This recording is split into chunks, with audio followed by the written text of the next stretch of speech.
Buraxılış imtahanına qədər təkrar edirik gün 1. İmtahan tarixlərimiz çıxsın, rahatlaşarıq deyirdik, amma daha da stresə düşdük. Və bu arada mən ikinci zonayım, yəni 15 mart verəcəm imtahanı. Siz neçənci zonaya düşmüsünüz? Şərhlərdə bildirməyi unutmayın. İlk olaraq hansı mövzuları təkrar eləyəcəyimi dəftərə yazaraq başlamaq istədim və həmin yazdığım dəftərdə mənim ibtidai siniflərdən bəri tutduğum, yəni 5-ci və 8-ci sinif arasında tutduğum qayda dəftərim idi.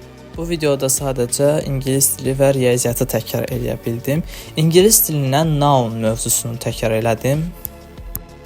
Təbii ki də ilk olaraq qaydanı təkrar keçdim, yəni başdan sona hər bir detalına qədər. Daha sonra isə topludan və eyni ilə güvən kitabından işlədim. Sınaq olsun, noun mövzusu olsun və s. Noun mövzusundan demək olar ki, mənim həmişə testlərində çətinlik çəkdiklərimdən biri uncountable və countable'lar olub.